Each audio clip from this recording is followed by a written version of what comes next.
በዚህ መሰረት በነገው ዕለት ይሄ የተጠናከረው የመጨረሻው ሰነድ ለ4000 ተሳታፊ ይቀርባል ማለት ነው። የአእምሮ ህመም ላይ ያለን አስተሳሰብ ወይንም አመለካከታችን በጣም ወደ ኋላ የቀረ ስለሆነ እንዲህ አይነት ፕሮግራሞችንም ማዘጋጀት የፈለግነው በዚህ ምክንያት ነው። የአእምሮ ህመም ልክ እንደሌላው እንደ ሜዲካል ህመሞች እንደ ጤና እክሎች ሁሉ ታክሞ መዳን የሚችል ነው። ለዚህ ደግሞ ማሳያ ብዙ አሉ፣ በውጭ ሀገርም በሀገራችንም ውስጥ። በመካከለኛው ምስራቅ ያለውን የደህንነት እሳቤ ሙሉ ለሙሉ የቀየረ ጦርነት ባለፈው 6 ወራት ተካሂዷል ስትል ኢራን ገልጻለች። የኢራን የውጭ ጉዳይ ሚኒስትር አባስ አራቺ በቅርቡ ከፕሬዝዳንታዊ የኮሙኒኬሽን ቢሮ ጋር ባደረጉት ሰፊ ቃለ ምልልስ ተካሂዶ ጦርነት በመካከለኛው ምስራቅ ያለውን የደህንነት እሳቤና የቀጠናዊ ፖለቲካን መልክ ሙሉ በሙሉ የቀየረ መሆኑን አብራርተዋል።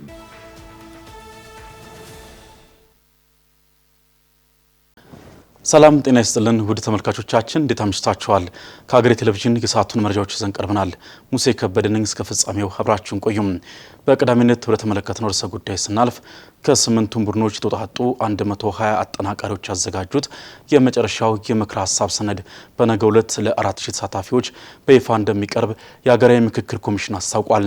የአጀንዳ ማጠናቀር ስራው ከፍተኛ ጥንቃቄ የሚፈልግ በመሆኑ የተወሰነ ጊዜ መፍጀቱንም አክሎ ጠቁሟል። ደምሰው ሽፈራው የኢትዮጵያ ሀገራዊ ምክክር ኮሚሽን ከ8ቱ የምክክር ቡድኖች የተሰባሰቡ ምክር ሀሳቦችን ወደ አንድ ወጥ ሰነድ የማጠናቀር ስራውን በማጠናቀቅ ላይ እንደሚገኝ አስታውቋል። የኮሚሽኑ ምክትል ዋና ኮሚሽነር ሂሩት ገብረስላሴ በሰጡት መግለጫ እንዳስታወቁት ከ8ቱ ቡድኖች የተውጣጡ 120 አጠናቃሪ አባላት ያከናወኑት የአጀንዳ ማጠናቀር ስራ ከፍተኛ ጥንቃቄ የሚፈልግ በመሆኑ የተወሰነ ጊዜ ፈጅቷል። ይሁን እንጂ አጠናቃሪዎቹ እስከ ትናንት ምሽት ድረስ ባደረጉት ርብርብ የ8ቱን ቡድኖች ምክር ሀሳብ ያካተተ አንድ ወጥ ሰነድ ማዘጋጀት ችለዋል። እነዚህ ከ8ቱም ቡድን የተውጣጡ አጠናቃሪ ተሳታፊዎች ስራቸውን ሲሰሩ ቆይተዋል እና ይሄ ስራ የሁሉንም የ8ቱንም ቡድን አጀንዳ አጠናክሮ ማቅረብ ጥንቃቄ የሚፈልግ ስራ እንደመሆኑ ጊዜ ትንሽ ፈጅቷል። እስከ ትናንት ማታ ድረስ ሲሰሩ ቆይተው አንድ ወጥ የሆነ ሰነድ በ8ቱም አጀንዳዎች ምክረ ሀሳብ ላይ አውጥተዋል አዘጋጅተው። በተዘጋጀው አንድ ወጥ ሰነድ ላይ ውይይት ለማድረግ በዛሬው ዕለት ለየቡድኖቹ የማቅረብ ስራ እየተከናወነ መሆኑን የገለጹት ምክትል ዋና ኮሚሽነሯ የአሰራር እያንዳንዱ ቡድን በሚያቀርበው ሰነድ ላይ አስተያየቱን እናም የመጨረሻ ግብአቱን እንዲሰጥ ለማስቻል ታስቦ የተዘጋጀ መሆኑን አብራርተዋል። በዚሁ መሰረት ዛሬ ምሽት 120ዎቹ አጠናቃሪዎች ከ8ቱ ቡድኖች የሚሰጡትን የመጨረሻ ግብአቶች በማካተት የሰነድ ዝግጅቱን ሙሉ በሙሉ ያጠናቅቃሉ። አንዳንዱ ቡድን የአምስት ቡድንን ሰምቷል፣ አንዳንዱ የ6 ቡድንን ሰምቷል እና ይሄ ሂደት እያንዳንዱ ቡድን በሚቀርበው ሰነድ ላይ የመጨረሻ ግብአቱን ማስገባት እንዲችል አስተያየቱን መስጠት እንዲችል የተዘጋጀ ሂደት ነው። እነሱ ዛሬ 8ቱም ቡድኖች የ8ቱንም ቡድኖች ምክረ ሀሳቦች ይሰማሉ፣ ግብአት ይሰጣሉ።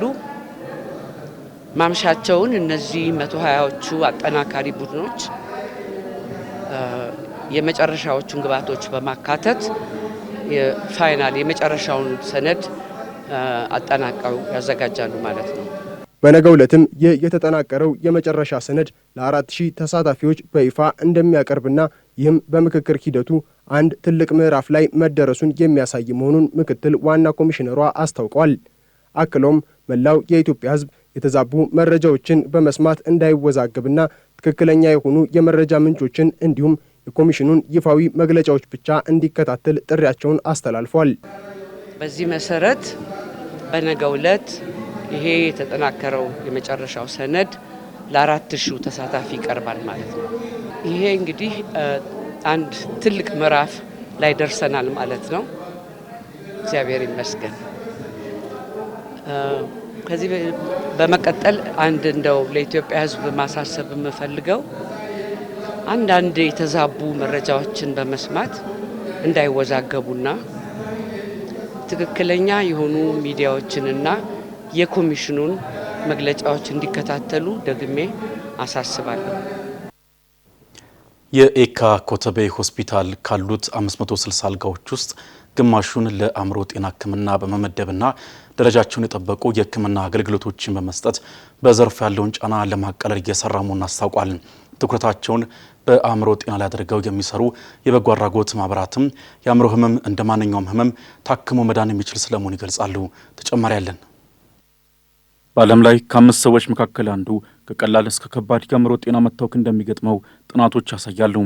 ይሁንና በኢትዮጵያም በማህበረሰቡ ዘንድ የአእምሮ ጤና እክል እንደ ማንኛውም ህመም በሕክምና እንደማይድን ማሰብን የመሳሰሉ አሉታዊ አመለካከቶች አሁንም መቀጠላቸውንና በሕክምና አገልግሎት አሰጣጡ ላይ የራሱን ጫና እየፈጠረ መሆኑን የኤካ ኮተቤ ሆስፒታል ዋና ዳይሬክተር ዶክተር መገርሳ አለሙ ይገልጻሉ። እንግዲህ የአእምሮ ሕክምና ላይ የምንቸገረው እኛ እንደ ተቋም አሁንም ማህበረሰቡ ጋር ያለ ግንዛቤ እዚህም ይንጸባረቃል። ቤተሰብ ታካሚዎችን ይዞ መጥቶ ታክሞ ይድናል የሚለውን ተስፋ ብዙ ጊዜ አናይም። ስለዚህ ማገዝ ላይ የሚያስፈልጉ መድኃኒቶችን መግዛት፣ መንከባከብ ላይ አብሮ ሆኖ የህክምናው ፓርት ሆኖ ማገዝ ላይ ችግሮች አሉ። አንዳንድ ደግሞ አምጥቶም ጥሎ የሚሄዱ ቤተሰብም አለ፣ ያጋጥመናል። ታክሞ ደግሞ ድኖ ይውጣ ስንል ደግሞ ተቀብሎ ወደ ቤት ሄዶ ማህበረሰቡን አቀላቅሎ ወደ መደበኛ ስራ መመለስ ላይም ትንሽ ችግር ያጋጥመናል እና እንግዲህ ይሄ ነው እንደ ሌሎች ባለድርሻ አካላት ራሳቸውን ቤተሰብም ማህበረሰቡም ራሱን እንቆጥር የሚለውን መልእክት ለማስተላለፍ ነው። ትኩረቱን በአእምሮ ጤና ላይ አድርጎ የሚሰራው የኔ ድርሻ በጎ አድራጎት ማህበር መስራች ፊርዶስ አህመድ በአእምሮ ህመም ውስጥ ካሳለፉት ስቃይ በመነሳት ለሌሎች ታማሚዎች የንጽህና እቃዎችን በማቅረብ በገንዘብ ድጋፍና ሌሎችም አገልግሎቶችን ለመስጠት ድርጅቱን ማቋቋማቸውን ይናገራሉ። የአእምሮ ህመም እንደ ማንኛውም ህመም ታክሞ መዳን የሚችል ስለመሆኑም ምስክርነታቸውን እንዲሰጣሉ። የአእምሮ ህመም ላይ ያለን አስተሳሰብ ወይንም አመለካከታችን በጣም ወደኋላ የቀረ ስለሆነ እንዲህ አይነት ፕሮግራሞችንም ማዘጋጀት የፈለግነው በዚህ ምክንያት ነው። የአእምሮ ህመም ልክ እንደ ሌላው እንደ ሜዲካል ህመሞች እንደ ጤና እክሎች ሁሉ ታክሞ መዳን የሚችል ነው። ለዚህ ደግሞ ማሳያ ብዙ አሉ። በውጭ ሀገርም በሀገራችንም ውስጥ ያው ስቲግማውን ስለሚፈሩ መገለሉን ስለሚፈሩ አናውን ስለማያደርጉ ነው እንጂ ብዙዎች አሉ ታክመው ፈንክሽናል የሆኑ ለብዙ ነገር የበቁ። ዛሬ እዚህ ድርጅት ላይ እዚህ ፕሮግራም ላይ እንዳያችሁት የኤምኤስኤችዩ መስራች ፕሬዚዳንት፣ የማይንድ ስፔር፣ ሜንታል ሄልዝ አዲስ፣ የኔን ድርሻ ሁላችንም በአእምሮ ህመም ውስጥ አልፈን ለዚህ ለምስክርነት የበቃን ወይንም ደግሞ ሌሎች ድርጅቶችን ማኔጅ ለማድረግ ለማስተዳደር የበቃን ሰዎች ነን። ስለዚህ የአእምሮ ህመም ልክ እንደ ሌላው ህመም ሁሉ ታክሞ መዳን የሚችል ህመም ነው። የአእምሮ ሕክምና አገልግሎት ተጠቃሚዎች ማህበር መስራችና ፕሬዚዳንት ወይዘሮ እሌኒ ምስጋና በበኩላቸው ተቋሙ ከሚያከናውናቸው ተግባራት መካከል አንዱ በሆነው የምርምር ስራ ከሌሎች አጋር አካላት ጋር በመሆን በጎዳና ላይ ያሉ ተጋላጭ ማህበረሰብ ክፍሎች ድጋፍ የሚሰጥ ሆፕ የተባለ ፕሮጀክት እየተከናወነ እንደሚገኝ ይገልጻሉ። ጎዳና ላይ ያሉ ግን ከጽኑ አእምሮ ህመም ጋር የሚኖሩ ሰዎችን ለመድረስ እንቅስቃሴ ጀምረናል እና እኛ እንደ ማህበር አባል እንደ አእምሮ ህመም ያለበት ሰው ከሌሎች ልምድ ለማካፈል የነሱን ስብዕና ባከበረ መልኩ ጥናቱ እንዲካሄድ ድጋፍ እያደረግን እንደገና ያቻላቻ ድጋፍ የሚሰጡ ሰዎችን በማሰልጠን ድጋፍ በማድረግ ክትትል በማድረግ እየተሳተፍን እንገኛለን። ኤካ ኮተቤ ሆስፒታል የአማኑኤል አእምሮ ስፔሻላይዝድ ሆስፒታል ቅርንጫፍ ሆኖ እንደተቋቋመ የሚገልጹት የሆስፒታሉ ዋና ዳይሬክተር ዶክተር መገርሳ ሆስፒታሉ ለአእምሮ ህሙማን የተቀናጀና ሌሎችንም የህክምና አገልግሎት ለመስጠት መመስረቱን ያነሳሉ። በዚህም በአሁኑ ወቅት ካሉት 560 አልጋዎች ውስጥም ግማሹን ለአእምሮ ጤና ህክምና በመመደብና ደረጃውን የጠበቁ የህክምና አገልግሎቶችን በመስጠት በዘርፍ ያለውን ጫና ለማቃለል እየተሰራ መሆኑን ያብራራሉ። የሱስ ማገገሚያ ማዕከል አለን። የህፃናትና አፍላ ወጣቶች የህክምና እንደዚሁም የአረጋውያን ሌሎችም የአስተኝቶ ህክምና በተመላላሽም የድንገተኛም ሁሉንም የአእምሮ ህክምና ላይ የሚያስፈልገውን ያው በመጠኑ ሁሉንም አገልግሎት ለመስጠት እየሄድንበት ነው ያለ ነው። እንግዲህ ይሄ ደግሞ የአማኑኤል ሆስፒታል ላይ የነበረውን ጫና ከማካፈል ጀምሮ ሌሎቹንም አካላዊ ህክምናን አንድ ላይ በማቀናጀት ስታንዳርድ የሆነ የአእምሮ ህክምና መስጠት የሚያስችል ተቋም ሆኖ የራሱን ድርሻ እየተወጣ ያለ ተቋም ነው። የአእምሮ ጤና መታወክን በተመለከተ ያለውን አሉታዊ አመለካከት ለማሻሻልና ታማሚዎች ህክምና እየተከታተሉ መደበኛ ህይወታቸውን እንዲመሩ የሁሉም አካላት ተሳትፎና መደጋገፍ እንዲጠናከር ጥሪ ቀርቧል። ኢራን ባለፉት ወራት በተደረገው የጦርነት ሂደት በበርካታ ጉዳዮች ላይ ልምድ እንዳገኘች ገልጻለች። በተለይም ኢራንን ደካማ አድርገው ይመለከቱ የነበሩ ሀገራት አሁን እንዲጠነቀቁ ማድረግ ስለመቻሉም የሀገሪቱ የውጭ ጉዳይ ሚኒስቴር አስታውቋል። ሚካኤል ኃይሌ በመካከለኛው ምስራቅ ያለውን የደህንነት ተሳቤ ሙሉ ለሙሉ የቀየረ ጦርነት ባለፈው 6 ወራት ተካሂዷል ስትል ኢራን ገልጻለች። የኢራን የውጭ ጉዳይ ሚኒስትር አባስ አራቺ በቅርቡ ከፕሬዝዳንታዊ የኮሚኒኬሽን ቢሮ ጋር ባደረጉት ሰፊ ቃለ ምልልስ ተካሂደው ጦርነት በመካከለኛው ምስራቅ ያለውን የደህንነት ተሳቤና የቀጠናዊ ፖለቲካን መልክ ሙሉ በሙሉ የቀየረ መሆኑን አብራርተዋል። ሚኒስትሩ በንግግራቸውም ወቅት ትኩረት ያደረጉባቸው ዋና ነጥቦች መካከል አንዱ ከዚህ ቀደም የነበረው የደህንነት ግንባታ ምን ያህል ደካማ እንደነበርና አሁን ግን አዲስ ምዕራፍ መክፈቱን የገለጹ። እንደ አራቺ ገለጻም የቀድሞ የጸጥታ መዋቅር በውጭ ኃይሎችና በባዕዳን ጦር ሰፈሮች ላይ የተመሰረተ ነበረም ብለዋል። ሆኖም ግን ይህ ጦርነት ውጫዊ ኃይሎችን በተለያዩ ሀገራት ውስጥ የሚገኙ የአሜሪካ ጦር ሰፈሮችን ለቀጠናው ሀገራት ዋስትና ከመሆን ይልቅ የራሳቸውን የሌላ ሀገር ወገን ፍላጎት ለማስጠበቅ የሚቆሙ መሆናቸውን በተግባር አሳይተዋልም ብለዋል። በሌላ በኩል የቀጠናው ውጥረት በኢኮኖሚያዊና ወታደራዊ መስኮች እየተባባሰ መጥተዋል። የተባበሩት አረብ ኤሚሬትስ ከኢራን ጋር ያላትን ማንኛውም የንግድ ፋይናንስ ግንኙነት ማቋረጧን ማስታወቋ ለቴህራን ትልቅ ፈተናም ሆኗል። ኤሚሬትስ ይህን እርምጃ የወሰደችው ኢራን የባህር ላይ ትራንስፖርትን ኢላማ ያደረጉ 2 የባላስቲክ ሚሳኤሎችን ተኩሳለች በሚል ክስ ነው። ምንም እንኳን ኢራን ይህንን ክስ መሰረተ ቢስ በማለት ብታጠጠለውም ኤሚሬትስ ግን የሀገሪቱን ሉዓላዊነት፣ የዓለም አቀፍ ፋይናንስን ስርዓት ደህንነት ለመጠበቅ ስትል ግንኙነቷን ማቋረጧን አጽንኦት ሰጥታለች። የኢራን ጦር በኩሉ ለባህረ ሰላጤው ሀገራት ጥብቅ ማስጠንቀቂያ በመስጠት ለአሜሪካ ጦር ማንኛውም አይነት ድጋፍ ወይም የጦር ሰፈር መስጠት በቀጥታ በኢራን ላይ የሚደረግ ጦርነት እንደመሳተፍ ይቆጠራልን ብላለች። ይህ ማስጠንቀቂያ በቀጠናው ሀገራት መካከል ያለውን ስጋትና ለመተማመን ይበልጥ አባብሶታል። በአሜሪካ በኩል ደግሞ ፕሬዝዳንት ዶናልድ ትራምፕ በሆርሙዝ ወሽመጥ ዙሪያ ያላቸው ግትር አቋም እያሳዩ ነው። ትራምፕ ኦማን ከኢራን ጋር በወሽመጡ የጋራ ቁጥጥር ዙሪያ ለማድረግ ያሰበችውን ስምምነት በመቃወም ኦማንን በቦምብ ደበድባለሁ በሚል ማስፈራሪያ ሰንዝረዋል። ዋሽንግተን ኢራንና ኦማን የወሽመጡን ዙሪያ መውጫ በጋራ እንዲያስተዳድሩና ከሚያልፉ መርከቦች ክፍያ እንደሚሰበስቡ የቀረበው ሀሳብ አጥብቃ ተቃውማለች። ትራምፕ የሆርሙዝ ወሽመጥን እንደ አሜሪካ ግዛት የሚያሳይ ካርታ በማጋራት የባህር ላይ ከበባ እንደሚቀጥል በመግለጽ ውጥረቱ አዲስ ምዕራፍ አሻግሮታል። የኢራን የውጭ ጉዳይ ሚኒስትር የትራምፕን ንግግር ቅዠት በማለት ውድቅም አድርጎታል። በዚህ መሃል በወሽመጡ የሚያልፉ መርከቦች ቁጥር እጅጉ እየቀነሰ ሲሆን የሁቲ አማጽያን በሳውዲ አረቢያ የዘይት ማጣሪያ ላይ የፈጸሙ ድሮን ጥቃት ቀጠናውን የኢነርጂ ደህንነት ይበልጥ አደጋ ላይ ጥሎታል። ከወታደራዊና ዲፕሎማሲያዊ ውጥረት በተጨማሪ የሳይበር ጦርነቱም ሌላ የትግል አውድማ ሆኗል። የአሜሪካ ፍትህ ሚኒስትር በዓለም ዙሪያ የሚገኙ ዩኒቨርሲቲዎችና የመንግስት ተቋማት ላይ የሳይበር ጥቃት ሰንዝረዋል ያላቸውን 17 ኢራናውያን ከሰዋል። እነዚህ ግለሰቦች ከኢራን እስላማዊ አብዮታዊ ዘብ ጋር ግንኙነት እንዳላቸውና ከፍተኛ መጠን ያለው መረጃ መዝረፋቸውን አሜሪካ ገልጻለች። በሚኒሶታ የውሃ አውታሮችና በሎስ አንጀለስ ትራንስፖርት ሲስተም ላይ የደረሰው ጥቃቶች ከኢራን ጋር ግንኙነት ባላቸው የሳይበር ቡድኖች ተፈጸሙ መሆናቸው መርማሪዎች አረጋግጠናልን ብለዋል። ኢራን በጉዳዩ ዙሪያ የሰጠችው ምላሽ አለመኖሩን ሰምተዋል። ሚኒስትር አራቺ ባለፉት ወራት በተደረገው ጦርነት የታዩ ለውጦችን አስመልክተው ከሰጧቸው ሀሳቦች መካከልም የአሜሪካ ጦር ሰፈሮች የሚያስተናግዱ ሀገራት ከጥቃት ይከላከሉናል ብለው ተስፋ ቢያደርጉም በተግባር ግን የታየው ተቃራኒ መሆኑን ገልጸዋል። እነዚህ ጦር ሰፈሮች ለባለቤቶቻቸው ወይም ለሚያስተናግዷቸው ሀገራት የደህንነት ከመስጠት ይልቅ ለእስራኤላውያን አገዛዝ ጥበቃ ሲያደርጉ እንደነበር፣ አስተናጋጅ ሀገራቱ ግን ለከፋ አደጋ አጋልጠው እንደሰጡም ተከራክረዋል። በዚህ ምክንያት ጦር ሰፈር የሌላቸው ሀገራት ከጦርነቱ ያነሰ ጉዳት እንደደረሰባቸው የተሻለ ሰላም እንደነበራቸው በማሳየነት ቀርበዋል። ይህ ሁኔታ በቀጠናው ሀገራት አዲስ ግንዛቤ እንዲፈጠር ማድረጉን እውነተኛ የፋርስ ባህረ ሰላጤ ደህንነት ሊረጋገጥ የሚችለው በጋራ ትብብር እንጂ በውጭ ኃይሎች ጥገኝነት እንዳልሆነ አስገንዝበዋል። የደህንነት ጉዳይ ከኢኮኖሚ እድገት ከሀገራት መካከል ካለው የኃይል ሚዛን ጋር የተቆራኘ መሆኑን አጽንኦት ሰጥተውበታል። ከዚህ ጋር ተያይዞ ሚኒስትሩ ስለ ኢራን ዓለም አቀፋዊ ገጽታ ለውጥ በዝርዝር ተናግረዋል።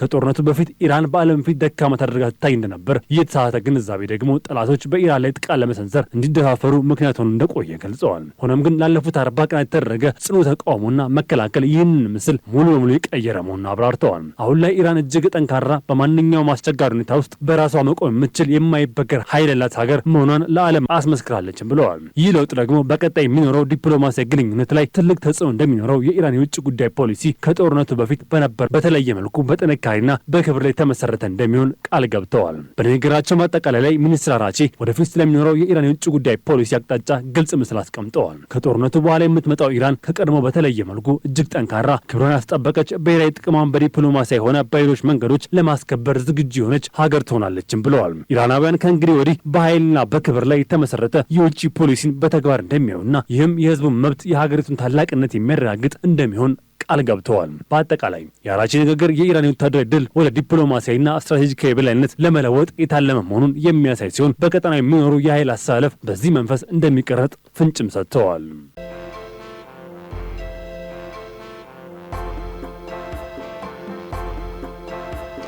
በተከታይነት ወደ አጫጭር መረጃዎቻችን አለፍን።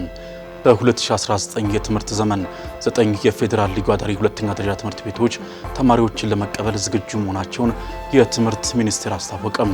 ትምህርት ቤቶቹ ብቁ ስነ ምግባር ያላቸውና ለሀገር የሚበቁ መሪዎችን ለማፍራት የታለሙ ሲሆን ከመደበኛው ትምህርት በተለየ በተግባርና በቴክኖሎጂ ክህሎት ላይ ያተኩራሉ ተብሏል። ከሚቀጥለው ዓመት ጀምሮም የቻይንኛ ቋንቋ በትምህርት አይነትነት እንደሚሰጥም ተገልጿል። ባለፈው ዓመት 1250 ተማሪዎችን ያስተማሩት እነዚህ ተቋማትም በአሁኑ ወቅት የ9ኛና 10ኛ ክፍል ተማሪዎችን ምዝገባ በበይነ መረብ እያከናወኑ ይገኛሉ። ሚኒስትሩ ተደራሽነቱን ለማስፋት በሁሉም ክልሎች 13 ተጨማሪ ልዩ አዳሪ ትምህርት ቤቶችን ለመገንባት እየሰራ መሆኑን ጠቁሟል። ወላጆችና መምህራንም ተማሪዎች ይህንን እድል እንዲጠቀሙ እንዲያበረታቱም ጥሪ አቅርቧል።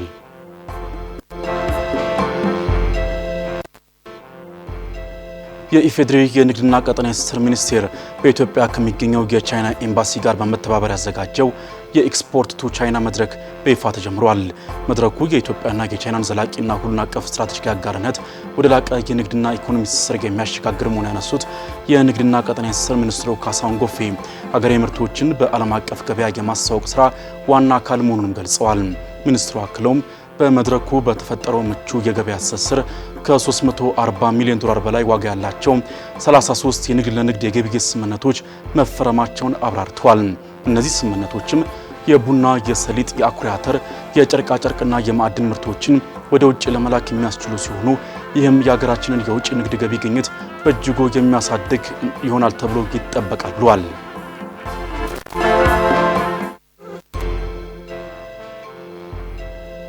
ኢትዮጵያ በተጠናቀቀው 2018 በጀት ዓመት ከኤሌክትሪክ ኃይልና ተያያዥ አገልግሎቶች 474 ሚሊዮን የአሜሪካ ዶላር ገቢ ማግኘቷን የኢትዮጵያ ኤሌክትሪክ ኃይል አስታወቀም።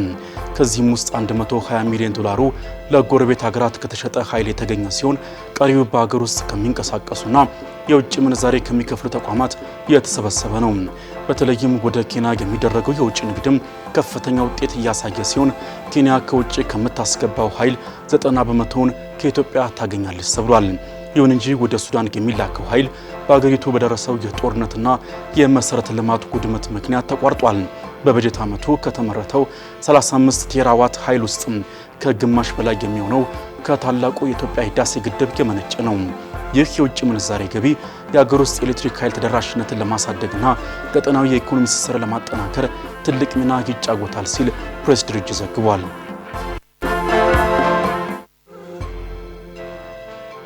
ከውጭ የላይቤሪያ መንግስት ከአሜሪካ የሚባረሩ እስከ 1200 የሚደርሱ ዜጎችን በአገሪቱ ለማቆየት ከፕሬዚዳንት ዶናልድ ትራምፕ አስተዳደር ጋር አዲስ የስደት ስምምነት መፈረሙን አስታወቀም። በስምምነቱ መሰረት በነገው ዕለት የመጀመሪያውን ዙር 20 ተመላሾች ሞንሮቪያ ይገባሉ ተብሎ ይጠበቃል። እነዚህ ግለሰቦች የላይቤሪያ ዜጎች ብቻ ሳይሆኑ ከአፍሪካ፣ ከሰሜንና ደቡብ አሜሪካ እንዲሁም ከካሪቢያን ሀገራት የተውጣጡና በአሜሪካ የመኖሪያ ፈቃድ የተከለከሉ ናቸው ተብሏል።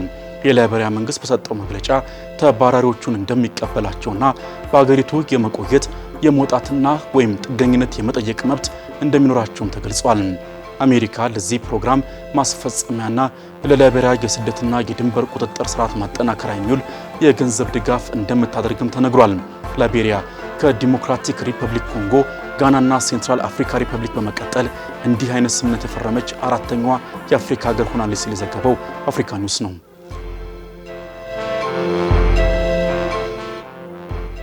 በመጨረሻም የዩክሬን ፓርላማ የቬሄኒ ክማራን አዲሱ የሀገሪቱ የመከላከያ ሚኒስትር አድርጎ መሾሙን አስታወቀ። የሀገሪቱ የሕዝብ ተወካዮች ምክር ቤት ዛሬ ባካሄደው መደበኛ ስብሰባ ክማራ የመከላከያ ሚኒስቴርን በበላይነት እንዲመሩ የቀረበውን ሹመት በአብላጫ ድምፅ አጽድቋል። አዲሱ ሚኒስትር ወደ ስልጣን የመጡት ዩክሬን የመከላከያ መዋቅሯን ለማጠናከርና ወታደራዊ ግዢዎችን ይበልጥ ግልጽ በሆነ መንገድ ለመምራት በምታደርገው ጥረት ውስጥ እንደሆነ ተገልጿል።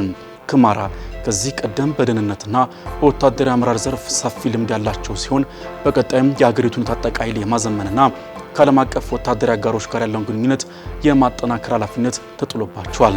ይህ የአመራር ለውጥም በአገሪቱ የመከላከያ ስትራቴጂ ላይ አዲስ ለውጥ ያመጣል ተብሎ የሚጠበቅ ሲሆን የቀድሞውን ሚኒስትር በመተካት የአገሪቱን የመከላከያ ዘርፍ ስራዎች በበላይነት እንደሚመሩ ታውቋል።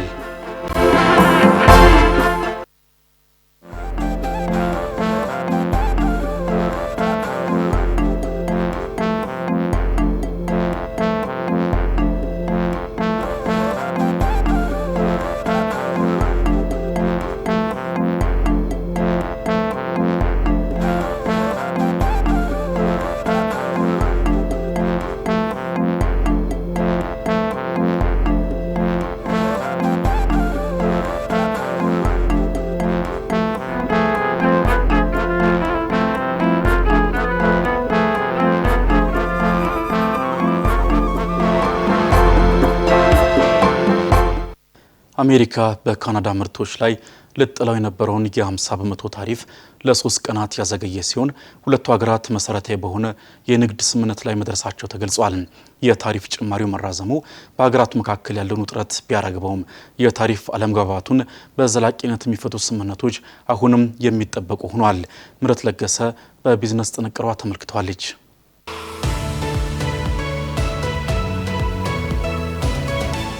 የአሜሪካው ፕሬዝዳንት ዶናልድ ትራምፕ በካናዳ ምርቶች ላይ ሊጣሉ የነበሩትን አዳዲስ የ50 በመቶ ታሪፎች ለ3 ቀናት እንዲዘገዩ መወሰናቸው በሁለቱ ሀገራት መካከል ያለውን የንግድ ውጥረት ለጊዜው ማቀዝቀዙ ተሰምቷል። ትራምፕ ይህንን ውሳኔ ያሳለፉት በትናንትናው ዕለት ምሽት ሲሆን ሁለቱ ሀገራት ሰነዶችን የማጠናቀቅ ስራ ቢቀራቸውም መሰረታዊ በሆነ ስምምነት ላይ መድረሳቸውን ገልጸዋል። ይህ እርምጃ ታሪፉ ተግባራዊ ከመሆኑ ከጥቂት ሰዓታት በፊት የተወሰደ በመሆኑ በካናዳ ኢኮኖሚ ላይ ሊደርስ የነበረውን ከፍተኛ ድንገተኛ ጫና ቀርፎታል። ይሁን እንጂ የካናዳ ጠቅላይ ሚኒስቴር ማርክ ካርኒ በሰጡት መግለጫ ምንም እንኳን ትልቅ ማሻሻል ቢታይም አሁንም ድረስ ትኩረት የሚሹና ገና ያልተቋጩ ጠቃሚ ስራዎች መኖራቸውን በማሳሰብ ጥንቃቄ የተሞላበት አቋም ይዘዋል።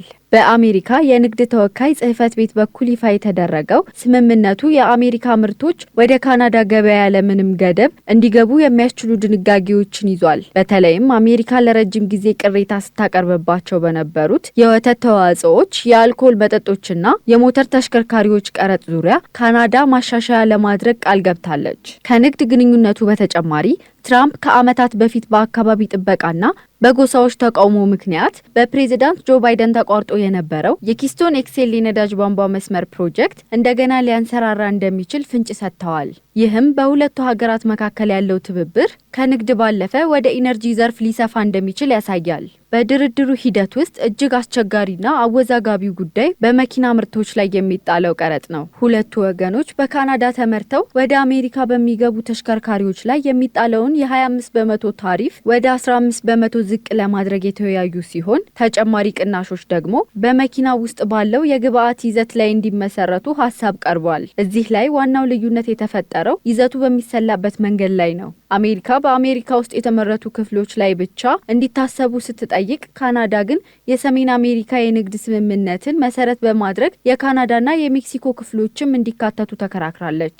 ይህ ውዝግብ የመኪና አምራቾችን ከፍተኛ ስጋት ውስጥ የከተተ ሲሆን የአሜሪካ የንግድ መምሪያም አምራቾች የአሜሪካ የምርት ይዘታቸውን በየዓመቱ እንዲያረጋግጡ የሚያስገድድ አዲስ ደንብ አውጥቷል። ይህ ስምምነት ባይደረስ ኖሮ በካናዳ ላይ የሚጣለው ታሪፍ በዓመት $20 ቢሊዮን የሚገመት የንግድ ልውውጥን የሚነካ ነበር። ይህም በተለይ በእንጨት በወይንና በወተት ኢንዱስትሪዎች ውስጥ ለሚገኙ በርካታ የስራ ዕድሎች መጥፋትና ለንግድ ድርጅቶች መዘጋት ምክንያት ሊሆን ይችል እንደነበር የዘርፉ ባለሙያዎች አስጠንቅቀው ነበር። የካናዳ ባለስልጣናት በዋሽንግተን ተገኝተው ለሳምንታት ያደረጉት ጥብቅ ድርድር ለጊዜው ውጤት ያመጣ ቢመስልም የንግድ ግንኙነቱ ዘላቂ ሰላም የሚያገኘው ሰነዶቹ ተፈርመው ተግባራዊ ሲሆኑ ብቻ ነው ተብሏል።